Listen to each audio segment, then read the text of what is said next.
팔만대장경을 모두 읽으려면 세월을 물쓰듯 해야 할 것입니다. 그래서 요약본이 필요한데 그 첫 번째가 화엄경입니다. 그런데 이것도 읽기 어려워하는 분들이 많아 금강경이나 반야심경을 보게 됩니다. 혹시 260글자로 된 반야심경도 복잡하다면 단 하나의 글자로 줄이면 됩니다. 바로 공입니다. 그러고 보면 팔만대장경이 공이라는 한 글자로 압축이 됩니다. 이것은 불법이 공이라는 얘기인데 도대체 어떤 과정을 통해 공이 등장한 것일까요? 익히 아시다시피 불교는 시다르타가 무아론을 들고 나오면서 출범했습니다. 당시 브라만교는 영원히 불변하는 아트만이 있다고 믿었습니다. 아트만은 나라고 착각하게 만드는 생각들이 떨어지고 남은 순수한 의식으로 참나지나 불성 같은 것을 말합니다. 아트만이 있기 때문에 수행의 목적은 분명해지고 열반과 해탈, 영생이 가능하게 됩니다. 그런데 시다르타는 아트만을 부정하면서 무아를 주장합니다. 기존의 사상과 상반된 것을 주창함으로써 불교라는 혁명적인 종교가 탄생하게 됩니다. 시다르타가 생존해 있을 무렵엔 무아론에 대한 문제가 별로 없었습니다. 제자들은 스승인 붓다의 의지에 법을 경청하고 수행에 매진할 수 있었으니까요. 하지만 붓다가 인멸하자 상황은 급변합니다. 제자들은 의지처가 사라지면서 무아론에 대한 회의가 싹트기 시작합니다. 왜냐하면 무아를 전제로 하면 나의 실체가 없어 깨달을 대상이나 주체가 없기 때문입니다. 브라만교는 가짜 나만 털어내면 구름이 걷히듯 진짜 나인 아트만이 드러나 열반과 해탈, 영생의 열매를 따는 구조로 되어 있습니다. 수행의 비전이 확실한 것이지요. 하지만 불교는 무아론으로 인해 그런 비전이 애매모호하게 되어 있습니다. 그러니 붓다의 인멸 후 제자들의 방황이 시작된 것은 필연이었습니다. 이제 시다르타의 제자들은 두 가지 과제를 떠안게 되었습니다.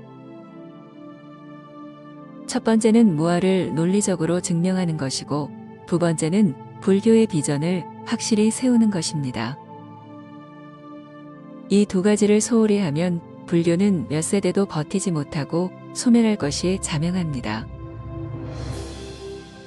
초기의 불제자들은 무아를 오온과 연기법으로 설명했습니다. 오온의 색 수상행식이란 대상을 통해 들어온 정보가 생각을 거쳐 의식으로 굳어지는 과정을 말합니다. 쉽게 말하면 정보 덩어리라는 뜻입니다. 나를 한낱 정보 덩어리로 보면 자아의 실체가 모호해집니다. 이것이 연기법에 의해 이리저리 굴러다니다 보면 연기처럼 흩어질 테니 결국 나라는 것은 환영이 되고 맙니다. 여기서 무아는 자연스럽게 나라고 할 것들이 없다는 뜻으로 굳어지게 됩니다. 그런데 이게 도대체 무슨 말인가요? 그래서 결론적으로 나가 없다는 건가요? 아니면 그런 가짜 정보들이 떨어진 뒤에 아트만 같은 진짜 나가 있다는 건가요? 여기에 대해 불제자들은 확실한 답을 내리지 못했습니다. 아트만까지 부정하면 완전한 유물론이 되고 동시에 불교의 비전은 영영 사라지기 때문입니다. 그렇다고 아트만을 인정하면 불교의 정체성이 뿌리째 흔들릴 수밖에 없습니다. 아무튼 당시 불제자들은 무아를 지켜낼 방법을 몰랐고 하는 수 없이 오온과 연기법으로 애매모호하게 포장을 하는 선에서 멈추고 맙니다. 그리고 500여 년이 지나면서 새로운 시도를 하게 됩니다. 바로 공사상을 이용해 무아를 새롭게 포장하는 것입니다. 이제 불제자들은 공이라는 신기술을 이용해 무아의 논리를 세우게 됩니다. 그 결론이 바로 반야심경입니다. 반야심경의 요점은 일체 개공입니다. 삼라만상 모든 것이 공이라는 뜻입니다. 생사가 공이니 생사 즉 열반이고 번뇌가 공이니 번뇌 즉 보리이고 중생이 공이니 중생 즉 붓다입니다. 이 논리대로라면 나 역시 공이고 결과적으로 아트만이 아닌 무아가 성립하게 됩니다. 이처럼 불제자들은 공을 끌어와 무아의 논리를 세웠고 이쯤 되니 아트만보다 그럴듯하게 보이게 됩니다. 그런데 문제는 불교의 비전이 아직도 보이지 않는다는 점입니다. 모든 것을 공으로 놓게 되면 유물론의 허무주의가 팽배할 수밖에 없는 까닭입니다. 심하면 세상을 공 하나로 재단하려는 정신적 미숙아라는 비판에 직면할 수도 있습니다. 그래서 불제자들은 비전을 궁리하게 되고 여기서 반야심경의 후반부에 깨달음의 주체가 등장합니다. 공을 깨닫는 존재가 따로 있다는 선언이 삽입된 것입니다. 이 얘기는 일체 개공을 깨닫는 어떤 초월적 존재인 나가 있다는 뜻이 됩니다. 그 나가 불교의 비전인 붓다라는 것이지요. 그런데 나가 붓다라면 나가 있는 것이 되어 도로 아트만이 돼버립니다. 결국 브라만교의 아트만을 인정하고 범아일려를 받아들인 꼴이 됩니다.